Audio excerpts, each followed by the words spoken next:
માં મ્યુક્યુલર ડિસોસિસ દર્દીના દિવસે ને દિવસે કેસીસ વધતા જાય છે, જેમાં અમારા બોટાદ જિલ્લામાં અને ખાસ કરીને અમારા બોટાદમાં પણ ઘણા બધા કેસીસ આમાં હતા. ખાસ કરીને લાઠીદળ આજુબાજુના ગામમાં જોવા મળતા હતા. અને સમગ્ર ગુજરાતની વાત કરું તો સમગ્ર ગુજરાતમાં આવા 4,000 થી 5,000 બાળકોમાં આ રોગનું પ્રમાણ જોવા મળ્યું હતું. એટલે કે આની જે સારવાર છે એ ખૂબ જ મોંઘી હોય છે. નાના બાળકોમાં એકદમ નાના બાળકોમાં લક્ષણ જોવા મળે છે.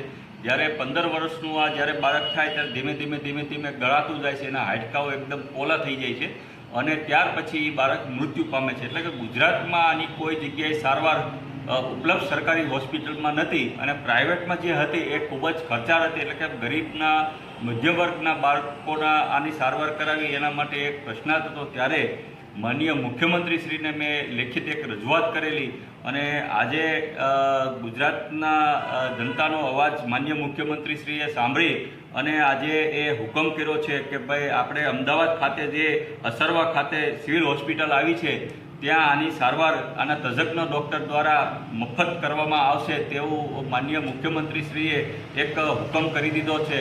એટલે કે માનનીય મુખ્યમંત્રીશ્રીનો એક વિપક્ષના ધારાસભ્ય તરીકે હું એક આભાર પણ આજે હું માનું છું કે ભાઈ આવા જે બાળકો હતા જેની સારવાર અન્ય રાજ્યોમાં થતી હતી, આપણા ગુજરાતમાં નથી થતી, એ સારવાર આપણી સરકારી હોસ્પિટલમાં એ પણ મફત સારવાર અસરવા હોસ્પિટલ ખાતે કરવામાં આવી. તે બદલ હું માનનીય મુખ્યમંત્રીશ્રીનો અને આ ગુજરાતની જનતા વતી હું આજે આભાર માનું છું.